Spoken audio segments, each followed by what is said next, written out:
Right, guys, we've hit our first international break of the season, which can mean only one thing.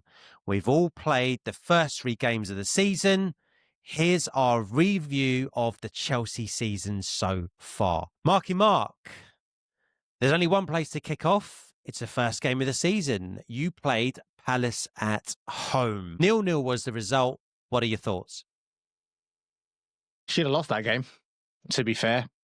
Because obviously they had that brand new rule introduced, which ruled out Eze's beautiful free kick. And that's the one where we keep mentioning it. It just whizzed past Robert Sanchez's eye. The idiot could have easily saved that. Anyone could have saved that, to be fair. But well and truly, it should have stood. But I think it should have stood. I felt, oh my God, if I was a Crystal Palace fan, I would be actually pissed. But it is what it is. It is the rules.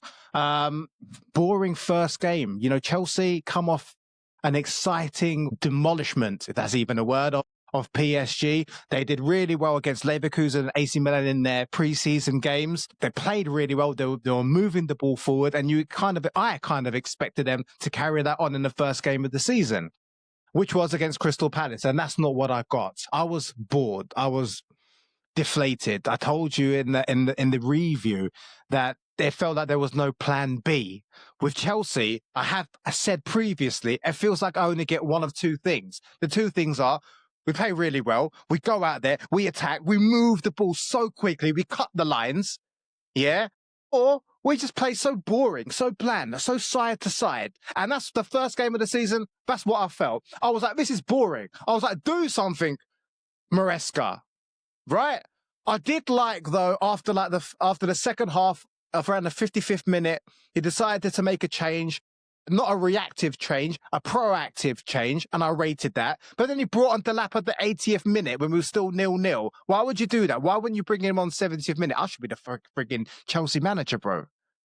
To be fair, I'll do a fantastic job, right? But that first game, boring, side to side. Why didn't you energize your players? Why don't you tell them at second half, kick them up the butt and go, look, move the ball quickly. Stop going side to side. Front players, interchange, and move. It was so stationary. It was motionless. That's what it was. Boring. We're lucky to get a point from it. What do you think?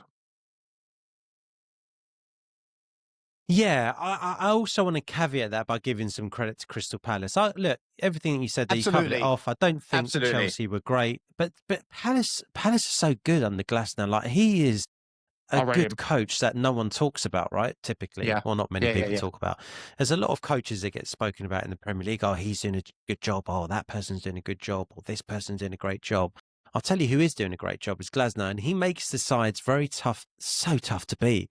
I've just gone and turned over Aston Villa at Villa Park. Now, obviously, Villa fans, you know Emery's pants, but notwithstanding, he's still gone and done a great job. So actually, I don't know how much we can read into that game now. I can read into it, Geezer. Yeah, you're right. I'm not going to take anything away from Crystal Palace. But the fact is is that Chelsea come off the pre-season playing extremely well. We're playing at home at the Bridge. We've spent probably, 50 times more than Crystal Palace. Our players in general, in most of the positions, bar Eze, who has now gone to Arsenal, are better than Crystal Palace. Facts are facts. Right? With those 3 reasons, Chelsea should have gone there on that game and put it to Crystal Palace and been forward-thinking and should have actually gone there to smash them. I was disappointed that it was a draw. In the preview, I did say to you, if they don't go there and actually wipe the floor and not just take the 3 points, no. Go there and put a statement down. Yeah, to the Premier League that this is the new Chelsea. All you other need to beware. But they didn't do that. So I'll give it to Crystal Palace. They are a great team. They have a fantastic manager. I do like him. But this is Chelsea. We're at home. We've spent money. Look, that's no excuse for me, Geezer. Yeah, I'll give it to Crystal Palace, but only a small amount. That's it. I'm playing devil's advocate. Should you have won the game pre-game? Did we? Yes. Did we both say Chelsea should win this game? Yes. Did we both predict Chelsea win this game? Yes, we did. So it's just adding a little bit of nuance. The bottom line is Palace are organised enough that if you draw against Palace, it's not the end of the world. However, you should have lost the game. because the Eze goal should have stood, in which case that really would have been. So that the real thing that I take away from game one is VAR, and it's not the first time I'm going to mention VAR in this podcast, but VAR spared your blushes, and it means you came away with a point, no harm done, clean sheet intact. Yes, you would have liked the 3 points, but you just move on. You got a point. And let's do that. Let's move on. Let's go on to the second game, because then you started motoring, right? You went away to West Ham. You get off to a terrible start. Yeah, no thanks to your keeper, but a great finish nonetheless. A great hit from Lucas Paqueta, but no thanks to Robert Sánchez. Come on, geezer, what are you doing? But anyway, 1-0 down, and then Chelsea start turning on, albeit put aside West Ham looked like a pub team. You can only beat what's in front of you, and beat them you did. Scored five different goal scorers. Talk to me. And you know what? If it was any other team apart from West Ham, I'll be giving credit a little bit more to Chelsea. But West Ham, even though we go there, geezer, to their stadium, they are the worst defensive team in the league. That is my opinion. And additionally, I think that they have the worst manager in the Premier League. I said it before, and I can say it again because he managed my team, right? Graham Potter is not a Premier League manager, in my opinion. And if he is, it's the barrel of the bottom, like the bottom teams that you can get. I don't want to mention any teams, but just use your imagination, guys, right? So we expected, even when that first goal by Paqueta went in, I didn't flinch. Geezer, I said this before in the review. I expected Chelsea to come out there and still dismantle them, and that's exactly what we did. Did we learn anything from that game? No, because West Ham are just that bad. That's my opinion. Potter couldn't manage a relegation threatened team. He's too open. He's not a Premier League manager. So he can't manage a top team in the Premier League. He can't manage mid-table, and he can't manage at the lower end of the table, because you know what you need at the lower end of the table? You need guys like Dyche, Moyes, Fat Sam. Like, you need these guys. And Potter is too open. For that reason, I don't even know if he's a championship manager. He's not a football manager. He's a clown, in my opinion. But anyway, notwithstanding that, you still had to get the job done. You got the job done. Not much to say about that. Let's move on to the third game, because you're right, we didn't learn too much about the West Ham game. Credit, though, for the boys. Shout out for Estevão, Willian, by the way. Fantastic. And, someone had to spark it into life, and he made the mistake that led to the West Ham opening goal, and he didn't shy away from it. He came back and just dominated the first half in particular. So very, very good performance. I think that's one thing that if people didn't know about Estevão, they may have learned from that game. Third game of the season, Mark, and VAR again is going to get mentioned in this podcast again. It rears its ugly head yet again. Yeah. Before I talk about your game, what are your thoughts on VAR as a whole? Because there's a lot of pundits talking about VAR at the moment. Talk to me. My opinion is I hate VAR. I don't like I hate VAR. I think it's taken out the soul of the game. I don't like the way that it's stopping the game for a really long time. And in game perspective, a really long time is 5+ minutes. You got the guy. I don't understand how it works, because the Premier League has their own, in every game, in the back, they have a team of VAR, and they're watching the game meticulously. I don't understand why they have to tell the referee to go and check it yourself. What do you mean go and check it? You're communicating with your referee. Check it yourself. That's why you're there. That's why you're employed. To look over the VAR decisions. Is it VAR? Is it not? But you still need to go and chat to the referee. No, we don't know. We don't know if it's a goal. You better go yourself. What do you mean you go yourself? Then the referee goes and he's watching the same take, geezer, 10 times. And there's 5-10 different angles. So that's why it's taking 5, 6, 7 minutes. And it's just everyone's just waiting now. I'm waiting and wasting my time. Yeah? Otherwise, if you can't make a decision on VAR, don't be in the job. Like Premier League, in the FA, Hire someone that can make a decision, that can actually see. Or am I talking smack, Geezer? I don't know, but it's just taking the soul out for me, Geezer. I don't know. I don't have a problem with the actual technology. I think that's what you're saying. You have a problem with the people behind the technology, right? And that's the referees and the PGMO and basically all the losers that basically got bullied in school and grew up thought, oh, guess what? I'm going to be a referee so I can get a bit of power. You're a bunch of mugs, mate. We all know what you were like growing up, and you're still pricks now, most of you. The quality of Premier League is so bad, wanting to be a referee. Yeah, it is. And it's down to these referees that want to shine a light on themselves. How can we be in the spotlight? How can we do this? How can we have a bit of power? By the way, not have any repercussions because the VAR guys are in a shed in the middle of nowhere near the bloody stadium. They can just ping over to referee. Referee's like, well, it's not me. I didn't stop the game. No, there's no accountability, dude. And for me, in life, there always has to be accountability. And that is why I have a problem with these refs, because refs before used to make dodgy decisions. And they'd have players like Roy Keane and Vieira and Gerrard and John Terry and Lampard and Drogba to have to deal with. And guess what? They couldn't handle the pressure from those players. So they'd sit there and try and do their job the best way they could, which was a better thing than what it is now, because now they have too much power and no responsibility, no repercussions. They don't even need to come out and explain themselves. And what happened in this game, a perfectly good goal got ruled out by a bunch of losers that don't understand football because they never got picked for their school football team. You mugs, you absolute effing mugs. What was wrong with that goal, Mark? And you're a Chelsea fan, and I know you're going to agree with me on this. Which goal, though? Which goal are you talking? With Fulham's goal. Yeah, what was wrong with Fulham's goal? That was a shame because I rate that 18-year-old kid, Josh King. I think he can be a superstar. And if he carries on with that projection of just improving how he is, it's only a matter of time before the big boys decide to jump in and snap him up because he's a baller.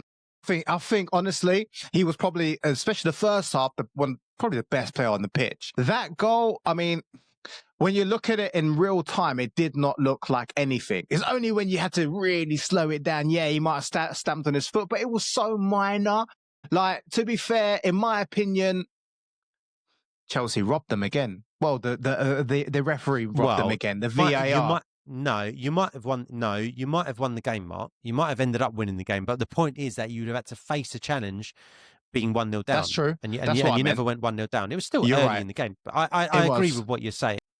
Yeah. Listen, he's got to plant his foot. Yeah. Of course he should. He's got to plant his foot somewhere. And that is a real problem because now what's happening with our game in the Premier League, and it's not happening across Europe, Mark, but what is happening in our game in the Premier League is we're turning away from, we're a contact sport. And we're moving away from contact sport to, oh my God, there was a little bit of contact. Now VAR and everyone is looking for, in the build-up of a goal, was there any tiny bit of contact? Oh, did he step on his little toe? Yeah. Did he pull his skirt down? What are you doing? You're ruining the game. Yeah, it's what it is. Yeah. Now, notwithstanding that, you then go away, the new set-piece kings of the Premier League. You go away and you end up getting the goal, right? Just at the end, in injury time of the first half. Delivery from Enzo comes in. Pedro, again, he's picking up his goals. He's being in the right spots at the right time, Mark. He's carrying his form from pre-season into the actual season. No Cole Palmer again. No problem again. Pedro, 1-0, you go into the break. Enzo Maresca's team talk gets a lot nicer, a lot easier at halftime. Yeah, I don't like that. If that happens, it's a lot easier. I don't like that. I hope he's not doing that. I hope he's going there. Look, 1-0. Look, 1-0. Right? Let's go and actually show the Premier League what we're about. We've got the goal that we needed. We're at home. Let's go out and demolish this team. Yes, it's Fulham. Yes, I do rate their manager, Marco Silva. But we're at home. We're at Chelsea. We're at 1-0 up. Go out and actually show the whole world, show the Premier League what we're about. And I don't think that they did that. That's just my opinion. Right? But yeah, João Pedro, let's talk about him. because for me, he's the signing. I wouldn't say even Estevão. Estevão, we signed him the previous season. He just joined us. But right now, he is the signing of the season in Chelsea colours. Yeah, and the other thing's he's got 5 out of 5 or 6 out of 6 or something ridiculous. Like he's on point. The thing is with him is that now he's playing with better players, and as skillful as he is, as much as he wants to track back and help the team, as he's not as good as his positional play is. It comes into what I'm saying is his IQ, his football intelligence, to be in the right place at the right time. Combine that with the skill set that he has, that Brazilian flair as well. We have a signing, bro. We have a signing that can progress, that can help us progress us further. Not help us win the league, because I think we have big holes in the team, i.e. defense and i.e. obviously goalkeeper. But he is replacing and solving a massive problem that we had last season, which is having someone up front, okay, that can put the ball away, and that's not going to fluff his chances. Last year, if it was João Pedro instead of Nicholas Jackson, we'll finish above Chelsea. We'll finish above Arsenal. And I 100% believe, yes, it's all ifs and buts, okay, but I don't give a shit. That's what I believe, geezer. And I think this season, we need to challenge, and if not challenge, at least securely and easily secure Champions League football. And a lot of that will be down to João Pedro. He on his own is going to bring us and give us, I don't know, 5 to 10 points. That's what I think. Maybe. I'm going to reserve judgment on João Pedro in the sense that I think for everything I've said there, he's continuing and he's doing all the right things. Absolutely fine. But for me, I'm really intrigued actually more than anything, because I think he might shine, but I'm really intrigued to see what he does against the big boys. You've not played anyone yet. No disrespect to Palace, because that is at Stamford Bridge. You've had 2 home games. I'm talking about this season. For me, it's all about the season. It's a couple of weeks ago, geezer. It's not. Okay, that's fine. Listen, it's fine. Yeah, I understand. Club World Cup, great, whatever. I don't care. My main thing is the season starts, and I want to see it. I don't even mean that as disrespect. I just want to see it when it's not the home game, yeah, and it's not the West Ham's away of this world. And we're going to see it, Mark. And I tell you why we're going to see it, because you've got 2 of your next 3 games after the international break are away games. You've actually got back-to-back away games. Brentford, who have just lost Wissa today, or was it the other day? Whatever. Brentford have just lost Wissa. Okay. Yeah, still done. And that's going to be an interesting one. Again, you're still in London, so you haven't left London yet for any of your games. Then you go away to Old Trafford, and then you've got Brighton at home. I'm interested to see what Pedro will do in those games, more so than what he's done in the first 3 games. I don't know if I expected this from him in the first 3 games. I didn't know what to expect. But I do think, I'll caveat that by saying, I do think that he will shine. So let's see. Time will tell. Time will tell. What do you think about the whole Nico Jackson saga situation which is happening? Firstly, do you know the details about that? Yeah, so look, it's life. Things happen. I know you wanted to move to Bayern Munich, great, and you wanted first team football, but I don't know how much first team football he'd get over there with Harry Kane in the team. Where's Jackson playing? Is he going to be playing just behind the striker? Is he going to be playing out on the left? I don't know where he's going to play, but he actually wants a change. Here's my take on it. He wants a change of scenery because he gets a bit of stick from Chelsea fans and other fans. And I think he's one of these guys that's quite proud, and so he should be. He's a footballer, and he's like, I need a fresh start, and I'm going to go to one of the biggest clubs in the world that have just won the Bundesliga. All well and good. The lap goes down, gets injured, and Jackson gets called back. But he gets called back. He should see this as an opportunity for redemption. He should see this as, you know what? I'll show them. They wanted to sell me and loan me out and whatever. I'll show them, because the lap's gone down, and I'm going to come back into this team. And when I'm called upon, I'm going to put my chances away.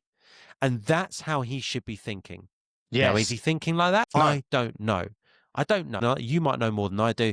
But for me, that is how he should be thinking. Tito, I mean, Nico, if you're listening to me, son, you need to get your head in the game and you need to go, you know what? Use that anger and use it as fuel to show the Chelsea boys and the Chelsea fans, hey, you can still do a job for them. Let's see. That's what I think that's the situation as far as I know. You tell me, Mark, is that fair? Did I miss anything out? Well, I'll give you my take on it, but just to go back on what you're saying, you're exactly right. Be a professional, right? Be a professional, go back and show them. You're exactly right. For my stance on it, in this whole Nico Jackson saga, is there are three parties involved. You've got Nico Jackson, you've got Chelsea, you've got Bayern Munich. Let's talk about Chelsea. Chelsea have decided you're not good enough for the team. You've missed too many chances. So we're now going to purchase not just one, we're going to purchase two strikers that are going to be above you in the pecking order. Liam Delap and Pedro. They've said to him, you know what?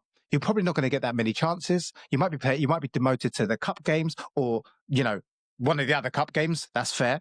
He's like, no, I don't want to do that. You know what? You can go. Cool. See who else is about me. Oh, you know what? Bayern Munich want me. And they're going to be willing to pay 15 million just for the loan. And as well that they're going to cover your they're going to cover your wages. Fantastic. That means they want him. Bayern Munich, great team. As you said, a change of scenery. Going to a different club. Possibly even debatable you're playing with better players. Why wouldn't you want to go? His heart now, geezer, is set on Bayern Munich. Imagine you in his position. I'm going to have fresh new challenge. I'm going to pay with better players. I'm going to pay in the Bundesliga. I'm going to pay for the champions. I'm looking forward to it. Liam Delap gets injured. The guy has already landed for a medical. I think that, bro, even as soon as that Liam Delap injured, someone must have gone to Enzo Maresca. Hey, yo, what do you want to do? He's gone, get Nico Jackson back. I need him right now. Because that news broke, I'm pretty sure, during the end of the game. Yeah, or just after the game ended. So imagine now how Nico Jackson's feeling. You're messing me around. We talked about it off pod. You've seen that game? You've seen that film Moneyball? Mark. Boo-hoo. Yeah. Come on. Listen, this is the problem. You tell me about Moneyball in a second. Mark, this is your problem. You've fallen victim. You've fallen foul to this soft, shite mentality that we live in. The geezer stealing a living as a Premier League footballer on Premier League wages. Oh, boo-hoo, Jackson. Oh, no. How are you feeling? I don't care how he's feeling, bro. He's feeling better than me. I tell you what, Mark, me and you cop just about as much abuse as he does. You know the difference? We ain't on Premier League wages, son. No, listen, I'm sorry. No tears. No tears for Nico Jackson. Sorry, I interrupted. Tell me about Moneyball. No, I'll talk to you. It just regarding Moneyball, look, if you've seen the movie, it's starring Brad Pitt, and it's all about how quickly players are traded. Then they have no sensitivity. They have no concern about, ruthless. Where ruthless. And that's how Chelsea are. In regards to Nico Jackson, look, I disagree because they've messed him around. They've just said, we don't want you. Now you go. Then all of an instant, now you come back. Now, me saying that, I'll go back to your first point about being professional. Come back, be professional. Don't also forget, Nico Jackson, you didn't sign a contract when you got there. So nothing is actually official. If Chelsea want to bring you back, they can do, right? Because at the end of the day, we're paying your wages. You just extended your contract last year. You on that contract to the Chelsea to 2033. That's 8 years. And yes, we are paying your bill. So no matter what, if the contract is not signed in terms of loan signing for Bayern Munich and you're told you'll record, you come back and you prove yourself to be the one. Look at Trevor Chalobah. They didn't want him. They shooed him aside, Chelsea. He went down to Crystal Palace.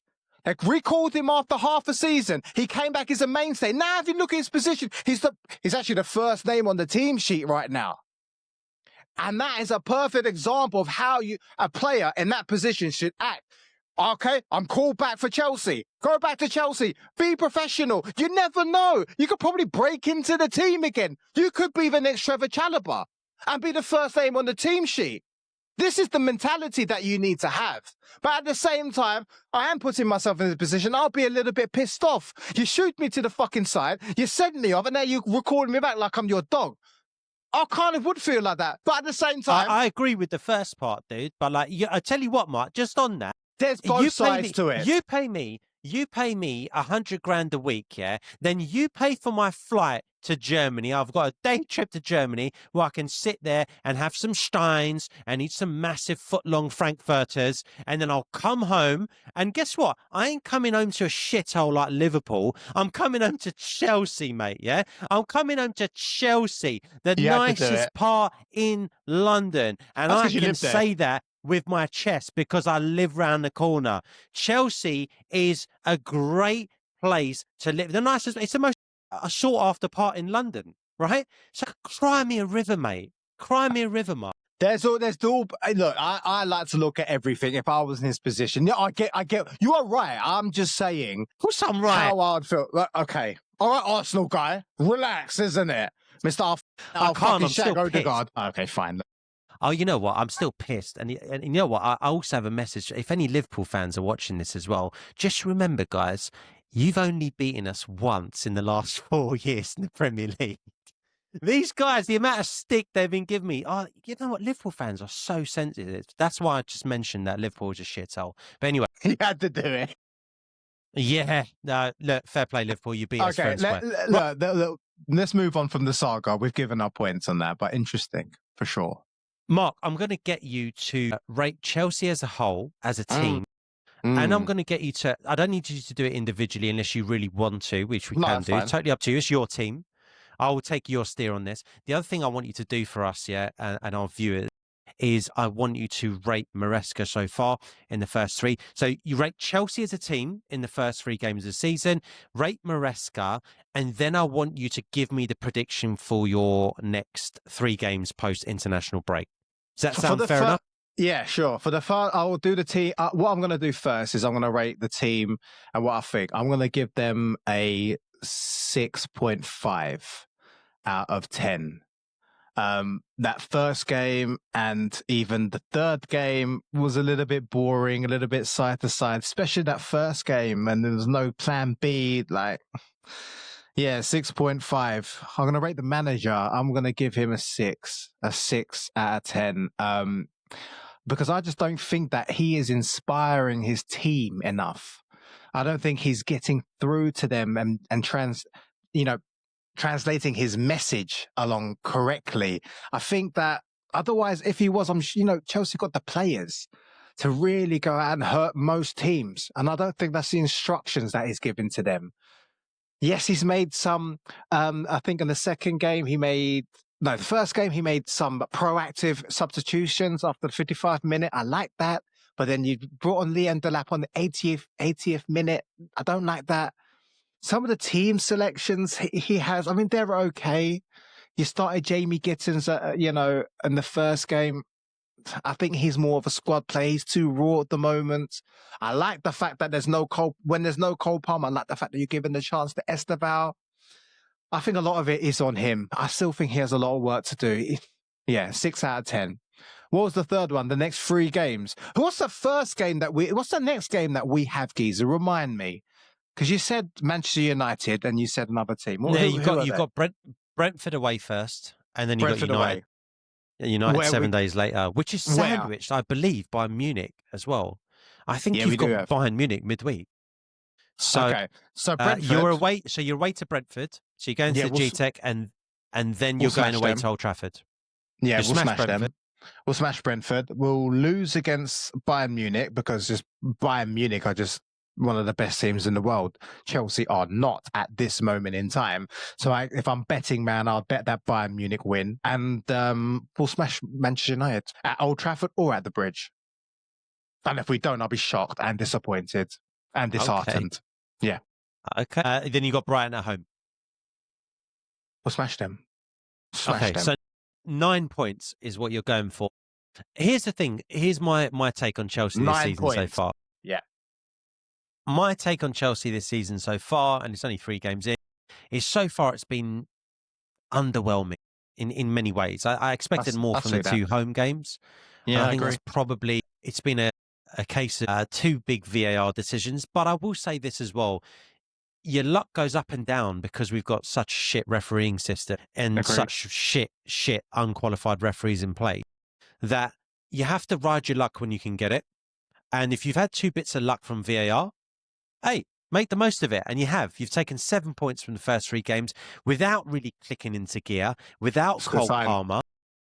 It's a good sign. So let's see, if you do get 9 points from the next 3 games, I mean, listen, I will say this to you. If you get 9 points from the next 3 games, Chelsea are serious. I don't think you'll take 9. I think you'll slip up somewhere. I'm not saying you'll lose, but I think you may draw a game there. But because that's not easy. You've got away game, Bayern Munich, away game, and then Brighton. Let's see what happens. But yeah, so far underwhelming. Maresca, so far, you want to give him a 6 out of 10. Fair play. I think it could look very, very different had VAR not intervened, because you would have lost 1-0 to Palace and you would have gone 1-0 down to Fulham. So we could be talking something very different. I still think that we would have won against Fulham, to be fair, even though that Josh King goal did stand. Yeah, it was early. Yeah, I still think that would happen. And I would have liked to have seen it. I'm sure you will in the season. No, I don't know. I would have liked to have seen Chelsea just face that test up. You know what I mean? Like, well, it's very different. West Ham going 1-0 up against you, and Fulham going 1-0 up against you, right? So it would have been interesting. But anyway, look, land the plane, my man. That is that's everything that I've got to cover off. If there's anything you want to cover off, hit me. Otherwise, bring it home. No, I mean, I think we've covered everything. It's only the first 3 games. Guys, let us know if you're Chelsea fans. What do you think about what we just said? What's your rating for Maresca? What's your rating for Chelsea's first 3 games? Do you think that we're going to take 9 points from the next 3 Premier League games? Do you agree with me? Or do you think we're going to drop points? Let us know in the comments down below. We're going to reply. And we're going to read and reply to every single one of you guys, as we always do. And if you're here to the end, thank you so much. If you could like the video, really help us out. If you want to see more of our content, click this video right here, guys. And we'll see you good people in the next one. Thank you, guys.